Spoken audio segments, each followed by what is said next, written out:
ఈరోజు మనం ఈ వీడియోలో ప్రధానమంత్రి ఆవాస్ యోజన అనేటటువంటి పథకం గురించి పూర్తిగా తెలుసుకుందాం. ఈ పథకానికి ఎలా అప్లై చేయాలి, ఈ పథకానికి అర్హులెవరు, ఈ పథకం యొక్క విధి విధానాలేంటి అనేటటువంటి వివరాలను మొత్తాన్ని మనం తెలుసుకుందాం. అయితే ఈ యొక్క ప్రధానమంత్రి ఆవాస్ యోజన అనేటటువంటి పథకం ద్వారా గ్రామీణ పట్టణ ప్రాంతాల్లో ఉండేటటువంటి పేద ప్రజలకు వారి యొక్క సొంతింటి కలను సాకారం చేయడం కోసం కేంద్ర రాష్ట్ర ప్రభుత్వాల సౌభాగ్యంతో దీన్నైతే ఏర్పాటు చేశారు.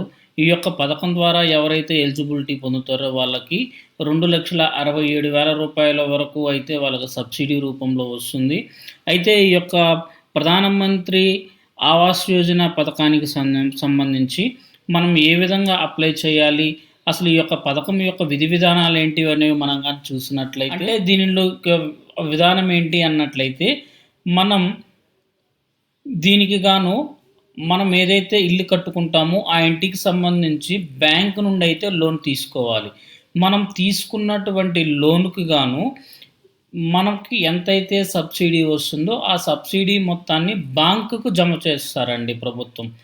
మనం ఇల్లు కట్టుకొని నాకు ఈ యొక్క పథకం ద్వారా డబ్బులు ఇవ్వండి అంటే ఆ విధంగా ఇవ్వరు. ఎవరైతే హౌస్ లోన్ తీసుకుంటారో వారు మాత్రమే ఈ యొక్క పథకానికి అర్హులుగా ఉంటారు.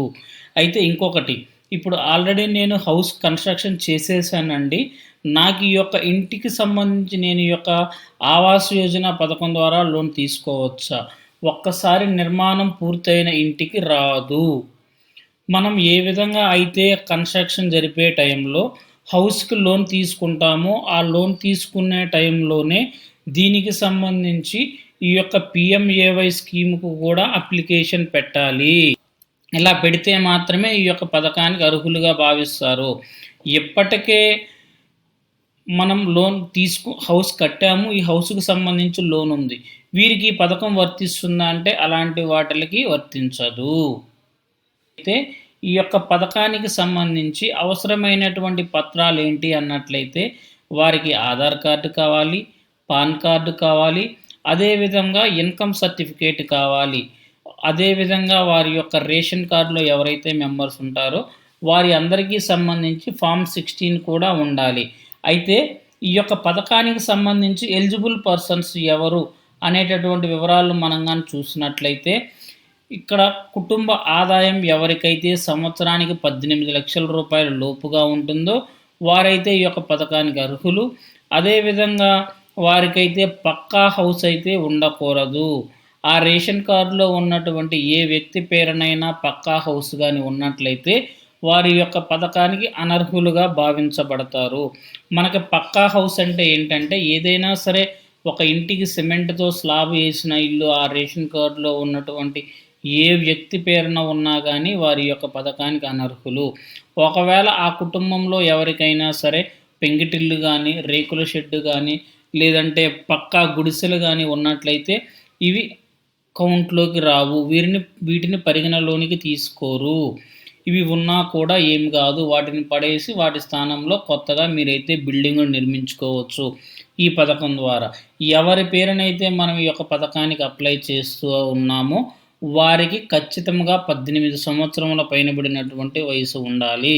ఇక్కడ వ్యక్తి కుటుంబానికి వచ్చేటటువంటి ఆదాయాన్ని బేస్గా చేసుకొని ప్రభుత్వం అయితే మొత్తాన్ని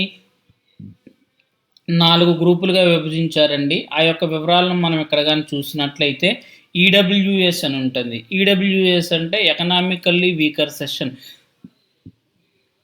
ఎవరికైతే కుటుంబ ఆదాయం 3 నుంచి 6 లక్షల రూపాయల లోపు ఉంటుందో సంవత్సరానికి వారిని ఈడబ్ల్యూఎస్గా పరిగణించబడతారు.